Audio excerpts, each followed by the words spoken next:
Esta es una rama real del Islam de la que la mayoría del mundo nunca ha oído hablar. No es sunita, no es chiita, pero surgió de la misma crisis política y teológica inicial que dividió al Islam. Pero esta facción tomó un camino completamente diferente. Esto es el abadismo. Se llaman a sí mismos el pueblo de la verdad y la integridad. Otros musulmanes podrían llamarlos herejes. Han sido perseguidos, exiliados, llevados a cuevas en las montañas y desiertos. Y durante largos periodos de su historia, sus líderes literalmente pasaron a la clandestinidad, gobernando en secreto. Y esta es una tradición que algunos dicen que todavía practican hasta el día de hoy. Tanto así que no tienes idea de que ellos forman la religión mayoritaria en un país moderno del Medio Oriente. Un país tan deliberadamente silencioso, tan diplomáticamente neutral, que ha negociado acuerdos de paz secretos entre Estados Unidos e Irán. Ha negociado la liberación de rehenes de Yemen e incluso ha recibido a primeros ministros israelíes sin que nadie se diera cuenta. Y hoy vamos a rastrear cómo un pueblo formado a partir de un motín en el siglo VII se convirtió en una de las tradiciones más aisladas, secretas y al mismo tiempo políticamente poderosas del Islam. Vamos a descubrir quiénes son realmente los abadíes, en qué creen de verdad, y por qué, después de 1400 años de ser llamados herejes, podrían ser ellos quienes al final se rían. Así que siéntate, relájate y bienvenido al campamento de religión.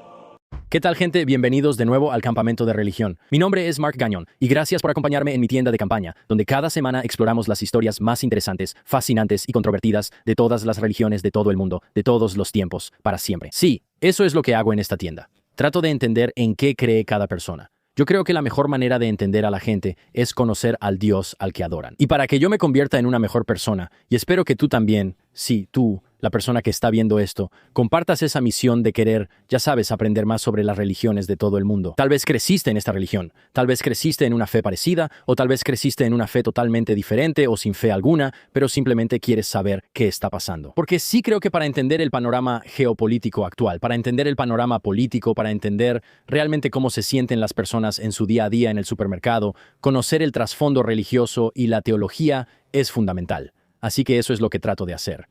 Ahora, hoy vamos a adentrarnos en un subconjunto muy interesante del Islam y tal vez en una secta diferente, como algunos podrían decir. Ahora, déjenme decir algunas cosas antes que nada. Primero, yo no nací musulmán.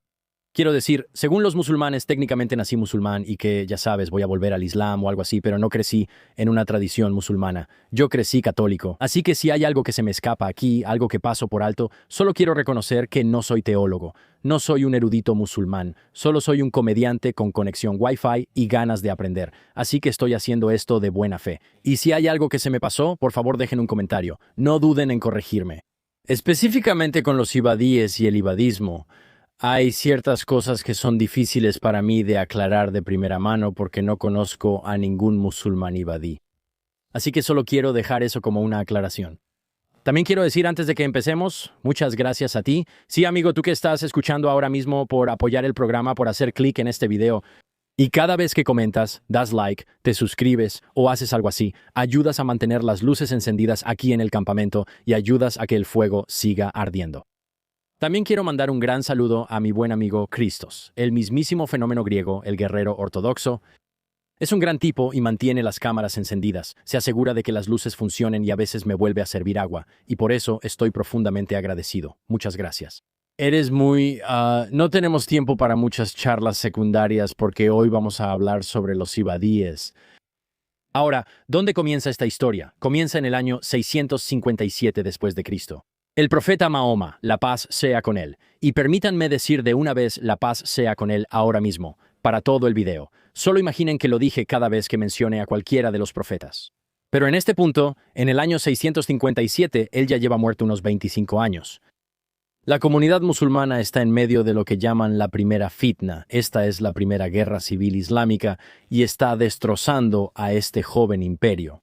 De un lado tienes a Ali ibn Abi Talib. Este es el primo y yerno del profeta, el cuarto califa.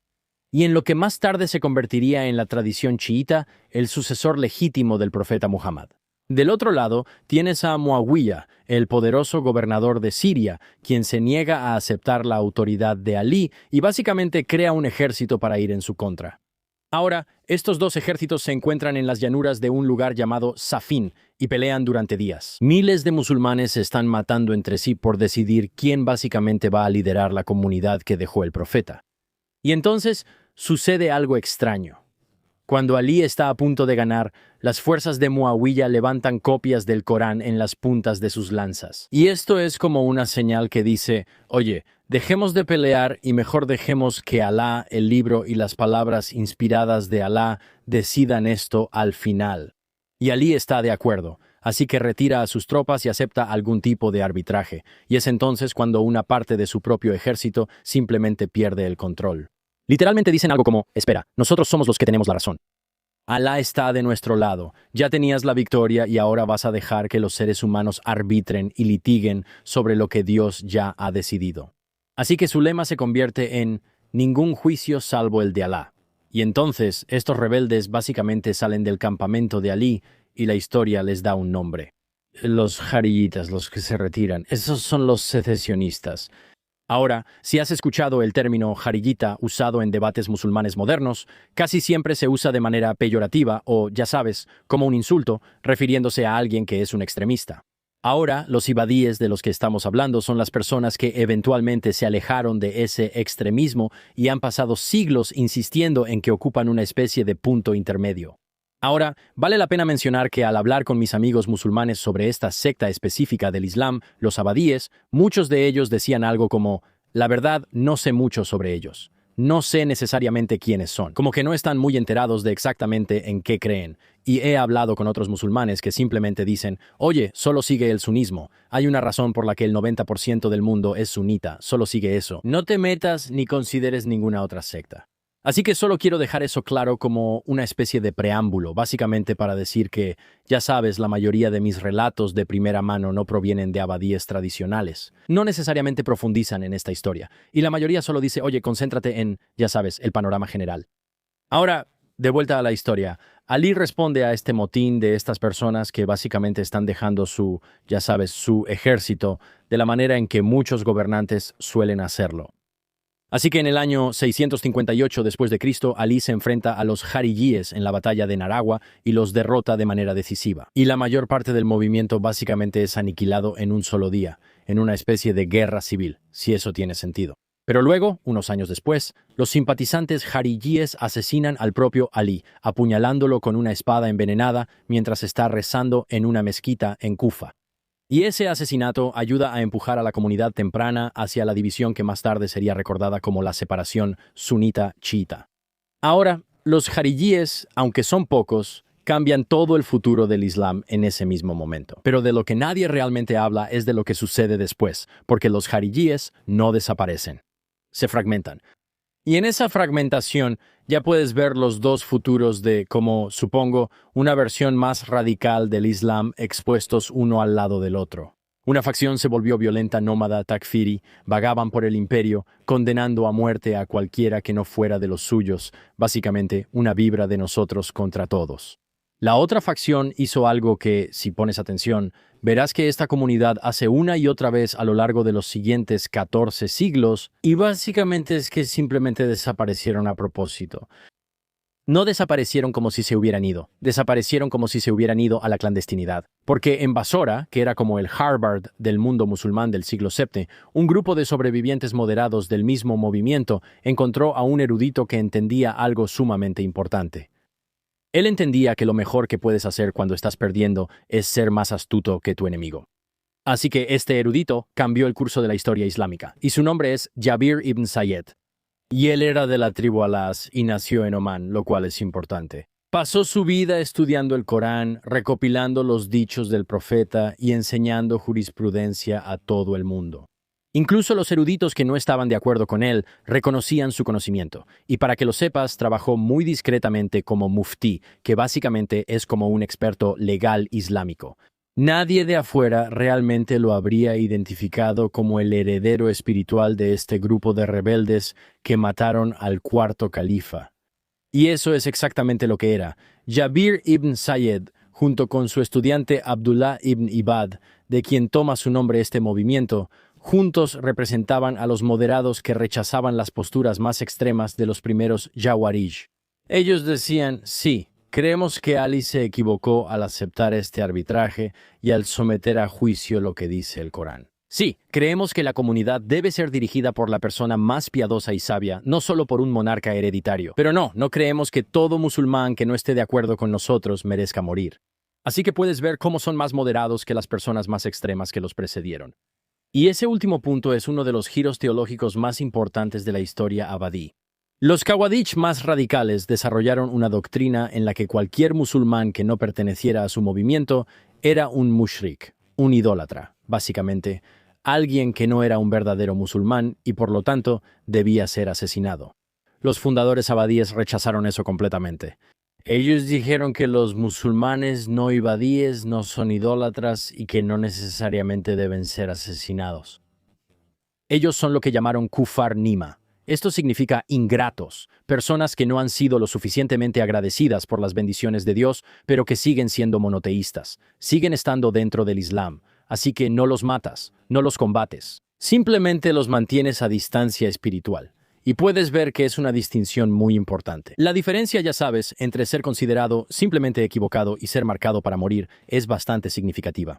Así que, como resultado, el movimiento tomó su nombre de Abdullah ibn Ibad, quien se convirtió en el rostro de todo este movimiento. Y con el tiempo empezaron a llamarse a sí mismos al-Istiqama. Y esto se traduce básicamente como la gente de la verdad y la integridad. Así que desde Basora, la red ibadí básicamente se expandió hacia afuera y los comerciantes empezaron a llevar sus ideas a lo largo de las rutas comerciales. Los eruditos debatían en círculos de estudio clandestinos. Y cuando la dinastía Omeya, ya sabes, estos son los gobernantes sunitas del imperio, empezó a reprimir, los ibadíes hicieron algo que se volvería muy definitorio para ellos en toda su historia. De alguna manera, desaparecieron, huyeron y se fueron en dos direcciones diferentes. Un grupo se fue al este, de regreso a las montañas de Omán, donde Jabir ibn Sayed había nacido. El otro huyó hacia el oeste, cruzando el norte de África, hacia las tribus bereberes de lo que ahora es Libia, Túnez y Argelia. Y luego, eventualmente, cruzaron el Océano Índico hacia lugares como Zanzíbar, cuando Omán construyó un imperio marítimo. En ambas regiones, separadas entre sí por miles de kilómetros de desierto y mar, los abadíes hicieron lo que toda gran tradición de desvalidos termina haciendo. Dejaron de huir, se establecieron, construyeron sus propios estados, escribieron sus propias leyes, formaron a sus propios eruditos y luego esperaron pacientemente mientras los imperios que los habían perseguido hasta los desiertos y las montañas simplemente colapsaban lentamente. Y esta comunidad que sobrevivió volviéndose casi invisible, ahora se había vuelto indestructible. Así que, a simple vista, el ibadismo y el Islam ibadí parecen casi idénticos a lo que la mayoría del mundo considera el Islam común, ¿verdad? O sea, el Islam sunita convencional. Son las mismas oraciones, los mismos ayunos, la misma peregrinación del Hajj a la Tierra Santa, el mismo libro sagrado. Y si realmente no supieras qué buscar, si no tuvieras un conocimiento muy profundo en estudios islámicos, podrías entrar a una mezquita ibadí y realmente no notarías nada diferente. Pero debajo de esa superficie hay posturas que los eruditos clásicos ibadíes han sostenido durante 14 siglos y que la corriente principal sunita rechazó, que la corriente principal chiita también rechazó. Y eso, de nuevo, si sigues ese camino hasta el final, replantea casi todo sobre cómo esta comunidad ve a Dios, la salvación y a los demás. Y hay tres cosas principales, y comienzan con una pregunta que casi destrozó al Islam temprano. Así que toma a un abadí, un sunita y un chiita y ponlos en una habitación. Y la mayor parte de lo que comparten se notará más que sus diferencias. Los tres rezarán 5 veces al día, todos ayunarán durante el Ramadán, todos recitarán el Corán y, ya sabes, se orientarán hacia la Kaaba y aceptarán los 5 pilares del Islam. Pero hay posturas teológicas recurrentes en el ibadismo que hacen que tanto los eruditos sunitas como chiitas levanten una ceja. Y la primera es el propio Corán. Así que la teología sunita tradicional enseña que el Corán es la palabra eterna e increada de Dios. Existía antes del tiempo, nunca fue creado. Los teólogos clásicos ibadíes históricamente se han inclinado más hacia una visión diferente. Y según tengo entendido, ellos creen que el Corán es la palabra de Dios, y es absolutamente autoritativa, pero fue creada por Dios en un momento específico. No es coeterno con él. Y para quizá una persona no musulmana o simplemente alguien en Occidente, eso probablemente suene como un argumento filosófico muy matizado, tal vez trivial. Pero en la historia islámica esto es una gran controversia. fue una de las disputas más importantes entre la escuela racionalista mutasila y los eruditos tradicionales sunitas. Y en este caso los mutasilíes perdieron. Fueron aplastados y finalmente desacreditados. Ahora, los abadíes mantuvieron viva discretamente una versión de esta idea mucho después de que esa disputa terminara en todos los demás lugares.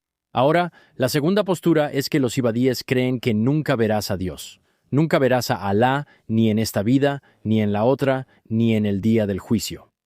Y esto se desvía porque la teología sunita tradicional enseña que los benditos en el paraíso algún día verán a Alá directamente. Esto es lo que llaman la visión beatífica. Es una de las recompensas del paraíso, y los ibadíes rechazan esto. Dios no es físico, no tiene forma. Alá no puede ser percibido por los sentidos humanos. Cualquier verso del Corán que parezca describir a Dios con manos o rostro para ellos es metafórico. Nunca verás realmente a Alá, ni siquiera en el paraíso. Y la tercera posición implica un castigo eterno. Así que la teología clásica abadí generalmente ha sido mucho más estricta que la teología sunita tradicional aquí. El Islam sunita generalmente enseña que incluso un musulmán muy malo eventualmente saldrá del infierno después de un período de purificación. El profeta intercederá por ellos. Al final, la misericordia triunfará. Pero la teología abadí clásica no acepta eso de la misma manera exacta. No hay una intercesión garantizada. Los versos sobre el fuego eterno del infierno significan exactamente lo que dicen. Y los predicadores contemporáneos pueden presentar esto de una manera más suave, pero la postura histórica de la tradición ha sido mucho más estricta, y luego está la doctrina que puede ser la más distintiva de todas. Y esto se llama, y de nuevo, no hablo árabe perfectamente, así que discúlpenme aquí, esto se llama la walaya y la baraya. Ahora, esto es afiliación y desasociación.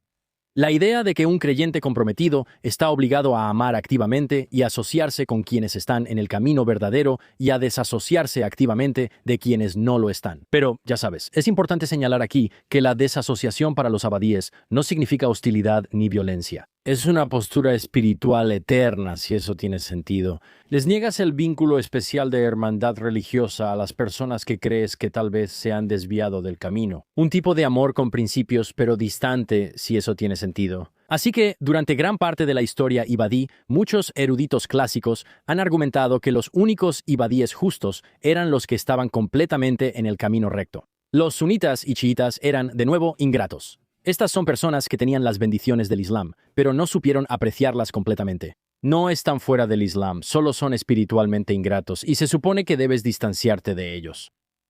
Pero los líderes ibadíes modernos, especialmente el actual Gran Muftí de Omán, Sheikh Ahmed bin Hamad al-Khalili, han suavizado considerablemente esta postura. Él ha dicho públicamente que las diferencias entre musulmanes sunitas y abadíes son cuestiones secundarias que no afectan, ya sabes, el panorama general de la salvación eterna, y que la unidad musulmana importa más que trazar estas líneas insignificantes entre diferentes sectas. Y hoy en Omán encontrarás a sunitas, chiitas y abadíes rezando en la misma mezquita lado a lado. También hay pequeñas diferencias rituales que notarías en una mezquita abadí. Así que, ya sabes, ellos rezan con las manos a los lados, no cruzadas sobre el pecho como muchos sunitas. No dicen amén en voz alta después del capítulo inicial del Corán. Terminan las oraciones con un solo saludo de paz en lugar de dos. Las pequeñas cosas, pero juntas puedes ver una cultura religiosa distintiva que si creciste siendo sunita, podrías notar que es un poco diferente. Cosas pequeñas, ¿verdad? Pero juntas crean su propia vibra, su propia huella de una comunidad religiosa que se desarrolló en aislamiento. Así que tienes a los ibadíes con su propia teología, sus propias leyes, sus propios rituales y su propia doctrina sobre qué hacer cuando el mundo va en su contra. Porque los ibadíes no solo sobrevivieron a la persecución, la resistieron. Ellos construyeron marcos religiosos formales para definir exactamente cómo debe operar una comunidad musulmana cuando está siendo perseguida y cazada. Una de las 4 etapas de ese marco es el ocultamiento, ya sabes, ocultamiento institucional, teológicamente autorizado. El Masalikadín, los estados de la religión. Esto es muy importante para entender el ibadismo. Básicamente es un marco que describe 4 modelos de una comunidad musulmana y cómo pueden operar dependiendo de cuánta libertad y poder tengan en ese momento. Cada modo tiene su propio liderazgo, su propio código de conducta y su propia forma de ser comunidad. La mayoría de las tradiciones religiosas tienen algo parecido a esto en la práctica. Los abadíes son un poco inusuales por haberlo escrito como doctrina y por incluir como uno de los 4 estados oficiales una categoría formal de pasar a la clandestinidad. Y así es como funciona. El primer estado se conoce como suhoor. Esto significa manifestación. Esto es simplemente modo abierto, ¿verdad? Tu comunidad es libre. Tienes un gobierno islámico independiente. Has elegido a un imán legítimo. Él gobierna abiertamente. Hace cumplir la ley islámica. Y esto es, ya sabes, como el ambiente principal, como de paz y tranquilidad. El segundo estado es difa. Esto es defensa. Esto es cuando entras en modo fortaleza. ¿De acuerdo? Tu comunidad está bajo ataque. Eliges a un imán especial. Este es el imán al-Difa. Este es un comandante militar que tiene plena autoridad mientras dure la guerra. Y cuando termina la guerra, su estatus de imán, por así decirlo, se disuelve. Es algo así como una presidencia en tiempos de guerra con una fecha de expiración, si eso tiene sentido. Y el tercer estado es Shira. Esto es literalmente la venta. La palabra proviene de versos coránicos sobre personas que venden sus vidas a Dios a cambio del paraíso. Así que, en el uso ibadí, Shira es la vanguardia de los mártires, un grupo de al menos 40 musulmanes que voluntariamente venden sus propias vidas al iniciar una rebelión contra un gobernante injusto. Y puede que todos mueran, pero al luchar, mantienen viva la idea de la resistencia justa. Son los 40 que salen sabiendo que probablemente no regresarán. Y puedes ver que, obviamente, se valora mucho enfrentarse a la injusticia y el martirio en ese tipo de sistema operativo. Y luego tienes el cuarto estado, y ese, en realidad, ha sido mucho más la realidad operativa durante la mayor parte de la historia abadí, y esto se llama Kitman. Esto se conoce como clandestinidad. Este es el modo clandestino, ¿de acuerdo? La religión sigue funcionando, pero está completamente fuera de la vista. El Kitman es el estado en el que entra una comunidad cuando no puede practicar su religión abiertamente, cuando la persecución es demasiado fuerte y cuando la resistencia es imposible. Así que, si declaras tu fe como musulmán y eso significa que estás en peligro o, ya sabes, que potencialmente hay pena de muerte, estas personas ocultan sus creencias y practican una disimulación prudente para sobrevivir. En este estado, la comunidad sigue siendo dirigida por un líder, según la doctrina abadí, un líder de la comunidad durante el Kitman. Y esto se conoce como el imam al-Kitman. Este es el imán de la clandestinidad. Este es un erudito cuya autoridad es reconocida por los fieles, aunque su papel nunca se anuncia públicamente. Él guía espiritualmente a la comunidad, pero nunca de manera abierta, y de alguna manera espera a que las condiciones cambien. Y a veces el Kitman puede durar años. A veces, tal vez en este caso me refiero a siglos completos. Ahora, aquí hay un elemento de esto que encuentro muy interesante. Según los eruditos clásicos abadíes, la comunidad abadí del norte de África entró en el estado de Kitman en el año 909 después de Cristo. Y esa fecha es importante porque esto es básicamente después de que su último estado abadí independiente, el imamato rustamida, en lo que ahora es Argelia, fuera destruido por la dinastía chiita fatimí. Y en su propia interpretación teológica de la historia, han estado en este tipo de estado secreto y clandestino desde entonces. Así que ahora mismo tienen un imán de la clandestinidad oculto en algún lugar. Depende de cómo lo interpretes, pero algunos eruditos tratan esto como una institución concreta, como una persona real conocida por un círculo interno muy secreto. Otros dicen que, en la práctica, consejos de ancianos llamados asaba han asumido ese papel colectivamente como un tribunal o un consejo. Así que, en el norte de África moderno, la realidad probablemente se acerque más a la segunda opinión. Tienes consejos comunitarios, eruditos y estructuras de autoridad tradicionales en lugar de solo una sola persona que dirige todo. Pero de nuevo, la categoría sigue existiendo. Toda una rama del Islam ha institucionalizado el concepto de estar oculto a simple vista, y tienen una categoría teológica formal para hacerlo.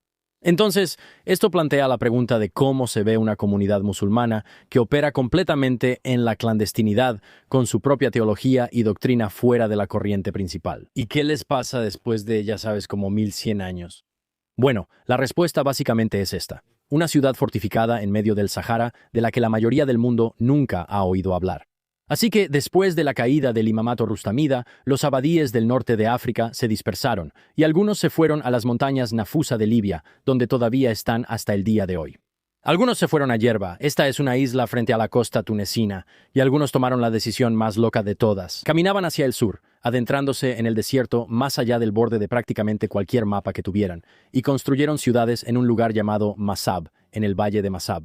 Ahora, Masab es un grupo de pueblos fortificados en el sur de Argelia, y fue construido a partir del siglo XI en un paisaje tan hostil que durante la mayor parte de la historia del pueblo, lo único que se podía hacer ahí era simplemente tratar de sobrevivir. ¿Podemos ver una foto de estos pueblos? Suena muy interesante. Me encantaría verlos. Imagínate, ellos simplemente decían, oye, vamos al sur, vamos a ir tan lejos como podamos, y luego solo vamos a tratar de sobrevivir el mayor tiempo posible. O sea, mira estas cosas. Mira ese blanco. O sea, parece como el muñeco de nieve animado Frosty. ¿Verdad? Sí. O sea, imagina que solo estás paseando por el sur de Argelia, y de repente te topas con esto y piensas, ¿quiénes son estas personas? Construyen rascacielos que se ven muy geniales. ¡Guau! ¡Qué loco! Y guau, está bien. ¿Puedes desplazarte hacia arriba rápido? El Valle de Masab. Eso es tan loco. ¡Guau! Es solo que se ven loquísimos. ¿Y está tan densamente poblado? Sí. O sea, eso es una locura.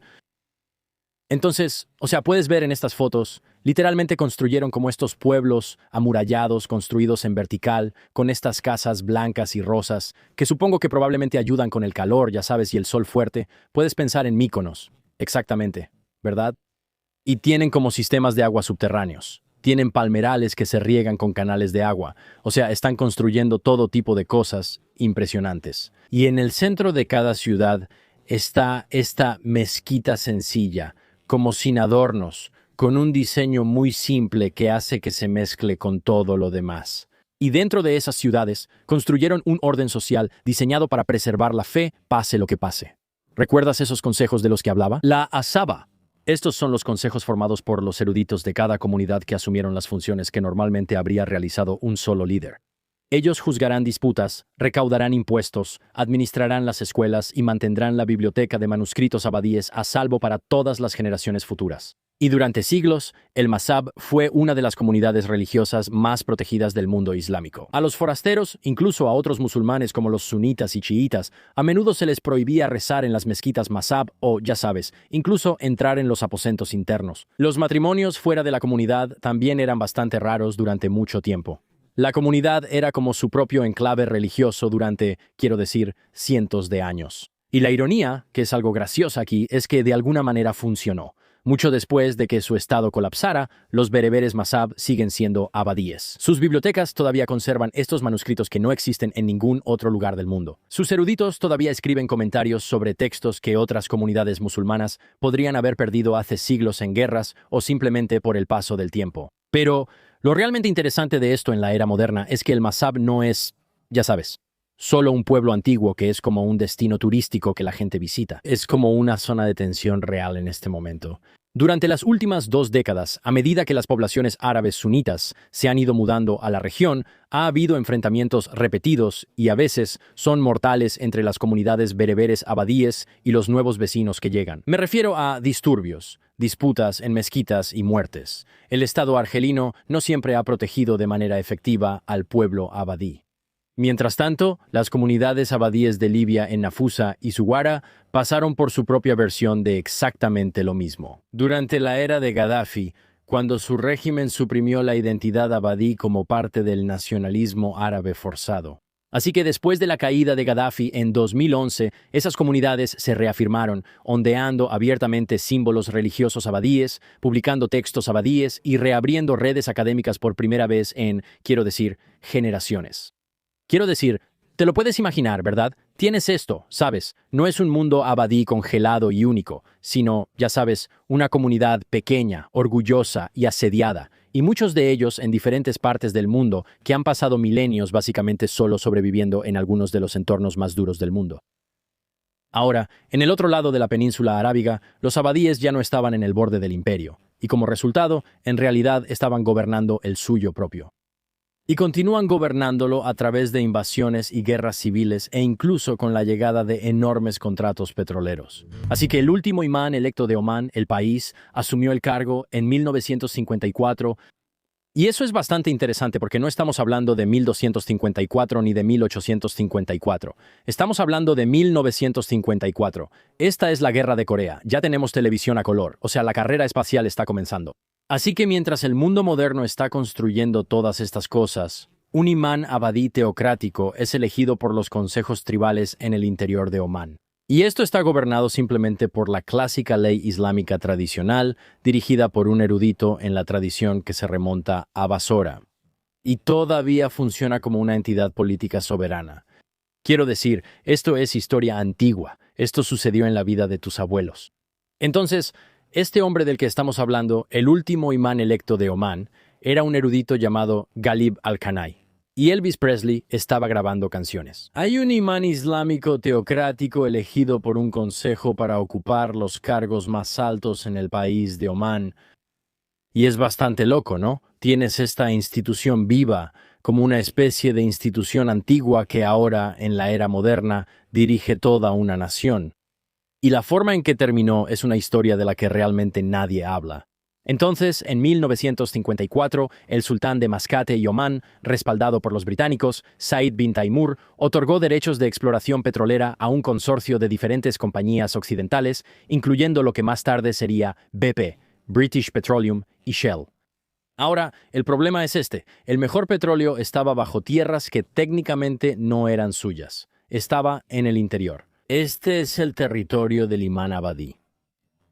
Ahora, el imán Ghalib dijo, no, esta es nuestra tierra, así que no puedes vender derechos de perforación en nuestra tierra. Esta es una nación de Omán, nosotros controlamos las fronteras. Yo estoy a cargo, así que voy a vender el petróleo que está bajo tu tierra a estas personas. Y lo que siguió aquí fue una guerra masiva. Esto se llama la Guerra de la Montaña Verde, y va de 1954 a 1959. Así que puedes imaginarte estos pueblos en las laderas de estas montañas y en toda esta meseta.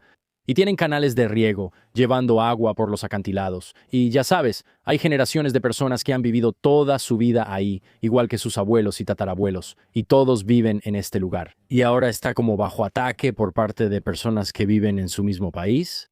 Así que el imán Ghalib y su hermano Talib, junto con un jeque tribal llamado Suleiman bin Himyar, lideraron un ejército de omaníes, en su mayoría combatientes ligeramente armados en las montañas, contra las fuerzas costeras del sultán equipadas por los británicos. Y por un tiempo, los ibadíes estaban ganando. Expulsaron a los hombres del sultán de Nizwa y el gobierno británico empezó a entrar en pánico porque tienen mucho dinero, intereses petroleros y una economía global en juego. Necesitan esta tierra. Así que Gran Bretaña intervino directamente. La Royal Air Force y sus aviones bombardearon aldeas ibadíes en y alrededor de esta montaña, incluyendo, según la propia admisión posterior del gobierno británico, ataques a sistemas de irrigación y toda la infraestructura diseñada para romper la capacidad de los rebeldes de alimentarse, lo cual creo que es un crimen de guerra. No estoy seguro, pero no sé si está permitido hacer eso. Ahora, cuando destruyes estas áreas en el interior de Omán, no solo estás atacando la infraestructura, literalmente estás cortando las líneas de suministro de aldeas enteras. Así que se desplegaron tropas terrestres, incluyendo elementos del 22 SAS. Así que en enero de 1959, en una operación increíble, los comandos británicos escalaron los acantilados del sur de lo que llaman Jabel Agdar durante la noche. Básicamente para sorprender completamente a los defensores ibadíes y romper la resistencia del imán a entregar estas tierras, y al final la guerra terminó. Los británicos ganaron. El imán Ghalib huyó a Arabia Saudita, donde vivió exiliado durante décadas, apelando silenciosamente a las Naciones Unidas, contándoles sobre las atrocidades cometidas tanto por el sultán de Omán como por los británicos. Y al final ese reconocimiento nunca llegó. Terminó muriendo en 2009, y a los ojos de muchos tradicionalistas, él fue el último imán legítimamente elegido de Omán. Ahora, Gran Bretaña había estado librando una verdadera guerra armada en Omán durante años antes de que los periódicos británicos siquiera hablaran de ello. Un diplomático incluso escribió en privado que la intervención fue, cito, otro ejemplo más de que parecemos apoyar a un potentado impopular, antidemocrático y egoísta. El petróleo siguió fluyendo. Así que a nadie realmente le importó. El sultán permaneció en el trono y la historia simplemente se barrió bajo la alfombra. Y cuando la gente dice que los ibadíes han sido perseguidos y presionados, no solo se refieren a hace 1000 años. Parte de eso ocurrió en tiempos que aún recuerdan personas vivas. Quiero decir, aviones británicos literalmente están bombardeando a los ibadíes, sus aldeas y los canales que los alimentan. Me refiero en los años 50, y aún así, de esa derrota surgió algo que ninguno de los planificadores imperiales ni las potencias occidentales esperaban. El sultán que ganó la guerra, Said bin Taimur, era tan paranoico y tan reaccionario que simplemente prohibió los autos. Dijo algo como, los autos se acabaron. prohibió las carreteras pavimentadas y prohibió que los ciudadanos salieran del país sin su permiso personal. Sus propios súbditos ahora vivían bajo una autocracia medieval, mientras tenían bajo sus pies petróleo valuado en millones, sino miles de millones de dólares. Y en 1970 su hijo, Qaboos, dio un golpe de estado y lo derrocó, y pasó los siguientes 50 años hasta su muerte en 2020 construyendo algo completamente nuevo. Gran Bretaña pensó que había resuelto la cuestión de Omán en 1959. Lo que realmente había hecho era despejar básicamente todo el camino para el Estado ibadí más poderoso y tal vez el más silencioso que jamás haya existido. Y este es un Estado tan estratégicamente posicionado, tan cuidadoso, tan neutral y tan útil para todos a su alrededor, que para cuando el resto del mundo se dio cuenta de lo que Omán estaba haciendo, ya lo había estado haciendo durante décadas y ya había construido una estructura fortificada. Así que en 2015 el presidente Obama firmó el acuerdo nuclear con Irán, y la versión pública fue Ginebra, ¿verdad? Viena. Ya sabes, las grandes potencias mundiales se sentaron a la mesa y lograron este acuerdo. Pero la verdadera historia en realidad está en Mascate. Y durante años antes de esa firma, funcionarios estadounidenses e iraníes se habían estado reuniendo en secreto en Omán, llegando por separado, reuniéndose en lugares proporcionados por el gobierno y trabajando en el marco que eventualmente se convertiría en el JCPOA. Básicamente, este es el acuerdo nuclear. Las reuniones eran tan discretas que otros estados del Golfo ni siquiera sabían que estaban ocurriendo. Así que cuando el borrador estuvo listo, Omán se lo entregó a los actores más importantes y simplemente se hizo a un lado. No querían ningún crédito, ni titulares, ni conferencia de prensa, y eso fue a propósito. Esta es una doctrina de política exterior muy astuta, y es lo que los diplomáticos llaman el canal de Mascate. Y se ha convertido en uno de los mecanismos diplomáticos extraoficiales más importantes en Medio Oriente. Omán ha sido el único país del Consejo de Cooperación del Golfo que ha mantenido relaciones cordiales de manera constante con Irán desde la Revolución iraní de 1979. Es el único estado del Golfo que no se unió a la coalición liderada por Arabia Saudita en Yemen. E incluso ha recibido a primeros ministros israelíes, Yitzhak Rabin en 1994 y Benjamin Netanyahu en 2018. Y al mismo tiempo mantiene lazos estrechos con Irán y con grupos palestinos. Quiero decir, es increíble lo astutos que son políticamente. Han mediado en la liberación de rehenes. Han facilitado conversaciones entre rivales y han servido como punto de encuentro para, casi todos los conflictos importantes en esa región. La doctrina de política exterior establecida por el sultán Qaboos a menudo se resume en solo 6 palabras: amigo de todos, enemigo de nadie. Y aquí es donde vuelve a entrar el ángulo religioso, porque no es solo cuestión de ser pragmáticos. Verás, el ibadismo no es ni sunita ni chiita. Así que se encuentra fuera del eje sectario principal de Medio Oriente y su política. Así que cuando Omán media entre Arabia Saudita e Irán, que como sabemos son la principal potencia sunita y la principal potencia chiita, no se percibe como si tuviera inclinación hacia ninguno de los dos lados. Tiene lo que llaman neutralidad sectaria. Y eso vale muchísimo cuando intentas que 2 gobiernos hostiles se sienten en la misma mesa porque sienten que hay un mediador imparcial que sigue siendo técnicamente musulmán. Ahora, la doctrina de Walaya y Bará es de principios, es muy poco hostil y mantiene distancia de las personas con las que no estás de acuerdo. Y esta ha sido, durante mucho tiempo, la experiencia de los abadíes de vivir como minoría bajo el gobierno de otras personas. Y realmente moldeó la cultura que es, ya sabes, conservadora y que en última instancia se mantiene reservada, pero que aún así está muy en contra de presumir como si fuera la única versión verdadera del Islam. Así que el mismo reflejo que antes les decía a los abadíes, no provoquen al imperio, mantengan la cabeza baja, mantengan a su comunidad unida, enfóquense en su familia, ahora funciona extremadamente bien como un instinto de un estado pequeño en una parte muy peligrosa del mundo. Como, oye, mantente tranquilo, mantente neutral y está abierto a resolver las cosas con cualquiera que quiera llegar a un acuerdo. Y eso incluso tiene un nombre para la estrategia de Omán.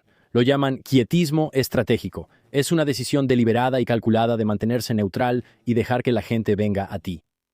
Y esto es literalmente de lo que se trata el Kitman. Recuerda el Kitman, este es el 4º estado de la religión traducido en una doctrina de política exterior. El mismo instinto que les dijo a los abadíes perseguidos en 1909 que se ocultaran en lugar de pelear una batalla que no podían ganar, es el mismo instinto. Ese es el que está creando una decisión de política exterior en Omán, en 2024 ser anfitrión de la reunión, ceder el crédito, mantenerse neutral y desaparecer de los titulares.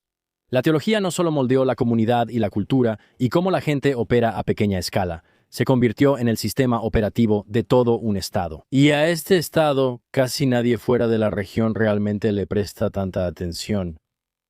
No es como que, no ha recibido suficiente cobertura o algo así. Es casi desconocido a propósito, de una manera que realmente revela algo sobre cómo se escribe la historia religiosa y cómo se recuerdan estas historias. Y hay 4 razones por las que los abadíes y el abadismo son la tercera rama olvidada del Islam. Y mientras más profundizas, más entiendes realmente quiénes son estas personas. La primera razón es simplemente la representación, ¿verdad? La razón por la que probablemente no has oído hablar de los abadíes o el abadismo es porque representan menos del 1% de la población musulmana mundial y en una religión de casi 2.000 millones de personas. O sea, eso es prácticamente insignificante, ¿no? Los sunitas superan a los abadíes como 100-1. Así que cuando los libros de texto resumen el Islam, simplemente van a decir, ya sabes, sunita, chiita. Y eso es como, ya sabes, el 90 tal vez como el 89.9 y, ya sabes, como el 9.9% de todos los musulmanes. Pero hay una cosita pequeña que son los abadíes. Y ya sabes, también mencionaron a los sufíes, que en realidad no es una secta separada. Es más como, ya sabes, una subcultura dentro del sunismo o el chiismo.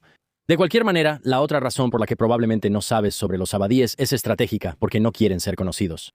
Todo el aparato teológico del Kitman es guardar silencio y no hacer proselitismo ni andar imponiéndose. Como que intencionalmente están tratando de mantenerse neutrales, mantener un perfil bajo y simplemente dejarse llevar. O sea, la política exterior de Omán es exactamente lo mismo. Se mantienen discretos. Son confiables y son útiles, y no están tratando de llevarse todo el crédito. Y ya sabes, ha tenido mucho sentido y les ha sido muy útil para sobrevivir. Y la tercera razón por la que quizá no sepas mucho de ellos es cómo se les etiqueta. Durante la mayor parte de la historia islámica, los abadíes fueron agrupados con los jarilíes. Y de nuevo, los jarilíes son las personas que se apartaron. Muchas veces tienen una tendencia mucho más radical o incluso violenta. Y los abadíes son, en comparación, mucho más moderados. Así que si hablamos de la memoria histórica sunita y chiita dominante, los jarilíes son los villanos. Y ya sabes, ellos son los que mataron al cuarto califa. Este es, ya sabes, Ali, este es proto-extremistas, así que muchas veces los abadíes modernos son agrupados con ellos y como que los descartan, pero los abadíes modernos rechazan con fuerza la etiqueta de jarilíes. Y ellos dicen, oye, en realidad nos hemos alejado de los radicales y de hecho hemos detenido movimientos radicales, pero aún así la etiqueta se quedó. Y luego la cuarta razón es quizá un poco más política. Así que, durante mucho tiempo, las polémicas suníes convencionales contra los abadíes y el abadismo lo presentaron como una secta peligrosa y secreta. Eso alimenta, ya sabes, ciertos estereotipos sobre musulmanes ocultos, como practicar taquilla y esconderse en las sombras y todo eso. Y parte de esto surgió de un malentendido genuino sobre lo que era la doctrina Kitman. Parte de esto era simplemente propaganda de, ya sabes, estados sunitas y políticos sunitas tratando de deslegitimar estas regiones. Pero de cualquier manera fue como una campaña de propaganda, como que los borró. Y por supuesto, parte del secretismo era muy real, ¿verdad? Las comunidades mozabíes sí restringieron a los forasteros durante siglos. Entonces, como resultado, los manuscritos solo se pasaban de mano en mano a través de redes de confianza y nunca se publicaban realmente para que todos los conocieran.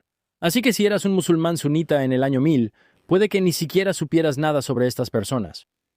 Ahora, tienes una combinación de todos estos factores y eso produce, ya sabes, una verdadera brecha en la comprensión del panorama religioso global. La mayoría de los occidentales educados puede que no sepan nada sobre los abadíes. Y muchos sunitas y chiitas puede que ni siquiera sepan realmente quiénes son, o pueden verlo como, ya sabes, como una secta o algo así. Y creo que los abadíes ocupan una parte realmente única en la historia religiosa porque durante la mayor parte de la historia humana, las religiones sobreviven siendo muy ruidosas, ¿verdad? Como que tienen catedrales y misioneros, y su visibilidad les ayuda a sobrevivir.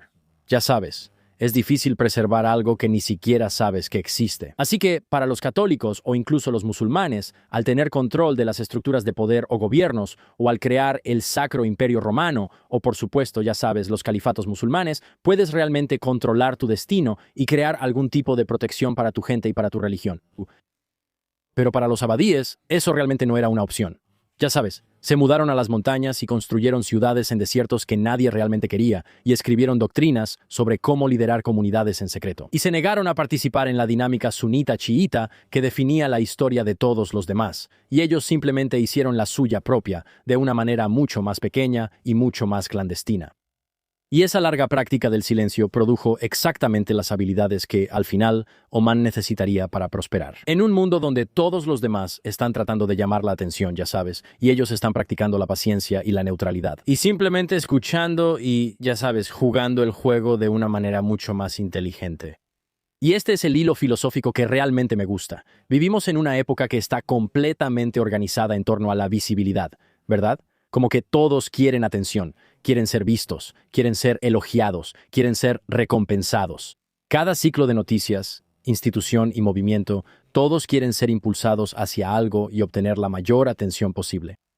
Y es ahí donde, de alguna manera, admiro a los abadíes. Sabes, esta es una tradición de 14 siglos, o más bien, una tradición que lleva 14 siglos nacida de una discusión en el campo de batalla en el año 657 después de Cristo, que todavía existe y sigue vigente gracias a los silenciosos e inteligentes que podían ser.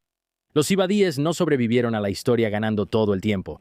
Sobrevivieron sabiendo cómo moverse y trabajar con más inteligencia, no con más esfuerzo. Y eso no es solo una religión, ¿verdad? En estos tiempos, esa podría ser la idea más loca de todas, ya sabes. Simplemente decir, oye, en realidad me mantengo al margen de toda esa atención. Ustedes discuten y pelean, y yo solo me voy a quedar al margen y seguir adelante. Y eso, damas y caballeros, es una breve historia del pueblo ibadí y un vistazo a su teología y, en última instancia, lo que creen y por qué son diferentes a los sunitas y los chiitas. Quiero decir, fascinante. De verdad me encantaría saberlo. Sé que los ibadíes son menos del 1% de la población musulmana mundial, pero ¿de cuántas personas estamos hablando? ¿Podrías buscar en Google aproximadamente cuántos ibadíes hay en el mundo? Y supongo que la mayoría de ellos están en lugares como Argelia, Túnez, Omán, pero lo interesante es que de hecho he estado en esa parte de Túnez. Fui a Yerba. Probablemente conocía a ibadíes y ni siquiera lo sabía. ¿No es una locura? ¿Cuándo? Yo solo era un niño. Yo solo era un joven tratando de convertirlos al catolicismo. No. ¿Es este uno de tus viajes misioneros? No. No. Esto fue cuando fui con mi familia. Fuimos a un Club Med allá. Fue increíble. Tenían un Club Med allá. Eso fue hermoso, amigo. Fue un momento increíble. Aproximadamente de 2 a 3 millones de personas en todo el mundo. 2, 3 millones. O sea, está bien. ¿Hay una comunidad abadí en la ciudad de Nueva York? ¿Puedes averiguarlo? Porque sería divertido ir y aprender sobre ellos. Ahora, de nuevo, déjame decir, la mayoría de mis amigos musulmanes son como, sí, no, eso no es realmente relevante, no lo investigues, y ni siquiera sé cuál sería el análogo cristiano para eso. Es como, hay algunas diferencias doctrinales sutiles. Todavía se consideran cristianos, pero son un grupo muy pequeño en términos porcentuales. Son casi tan insignificantes que realmente no hacen una gran diferencia en tu práctica religiosa diaria. Pero al mismo tiempo, de alguna manera están influyendo en la política del Omán moderno, lo cual es fascinante. ¿Qué tienes? No hay una cantidad conocida específicamente en la ciudad de Nueva York. ¿Deberíamos empezarlo? Tú y yo, Sí. estoy convencido. Hagamos una reunión de ibadíes, ¿sí? ¿Hay algún ibadí viendo esto ahora mismo? Me encantaría saberlo. ¿Por qué no hacemos simplemente una reunión general de musulmanes? No. Yo quiero a los ibadíes, amigo. Está bien. Quiero saber qué están haciendo. Quiero saber de qué están hablando. Tengo mucha curiosidad por ellos. Sí, amigo. O sea, ¿no tienes un poco de curiosidad? Me gustaría conocer a uno y decirle, entonces, ¿qué dice la gente de ti? O sea, debe haber algún ibadí escuchando esto ahora mismo. Digo, hicimos todo un video sobre ellos. Y si no lo hay, mándaselo a tu amigo Ibadí. Sí. Eres Hadi Abadi. Mándaselo a ellos. Quiero saber de qué están hablando. Qué buena camiseta. Otra camiseta. Míranos, amigo. O sea, somos leyendas de las camisetas. La estamos rompiendo ahora mismo. De todos modos, ¿qué opinan ustedes? O sea, si eres musulmán, ¿cuál es tu opinión sobre los ibadíes? ¿Cuál es tu postura sobre ellos? ¿Qué te enseñaron sobre ellos cuando crecías? ¿Lo ves como una nota al pie o casi como una grosería o un insulto? ¿O los ves como una secta islámica legítima que simplemente no recibe mucha atención? Tengo mucha curiosidad. De verdad, me encanta aprender sobre sectas muy específicas de diferentes religiones. Mercado fácil. ¿Por qué sonríes, amigo? Dije sectas. ¿Sí? Ay, Dios mío. Tienes 7 años. Me encantaría saber qué piensan ustedes. Por favor, dejen un comentario. Los leo todos en YouTube, Spotify y, por cierto, tengo excelentes noticias. Si estás interesado en unirte a una sociedad secreta o a tu propio culto, tenemos Camp Gagnon en patreon.com. Esa es la fogata. Ese es el santuario interno donde todos convivimos y platicamos. Vas a recibir episodios sin anuncios. Vas a recibir episodios extra. Vas a tener sesiones en vivo por Zoom conmigo y con todos los demás campistas cada mes. Y puedes checarlo en patreon.com/Camp Gagnon. Ahora, si te interesa el contenido de historia, todo lo que ha pasado alguna vez, buenas noticias. Tenemos el History Camp. Si te interesan los eventos actuales, explorar teorías de conspiración, lo oculto, lo místico y todo lo que hay entre eso, ese es Camp Gagnon. Me siento con personas y hablo con gente mucho más inteligente que yo. Y realmente aprendemos algo muy significativo. Es un canal increíble y me encanta hacer ese programa, así que deberían checarlo. Y como siempre, si te gusta el tema de la religión y quieres aprender sobre lo que todos creen, buenas noticias. Publicamos estos episodios todos los domingos. Así que asegúrate de suscribirte, comentar, dar like, todo eso porque realmente nos ayuda mucho. Muchas gracias a todos. Que Dios los bendiga. Y nos vemos la próxima vez. Paz.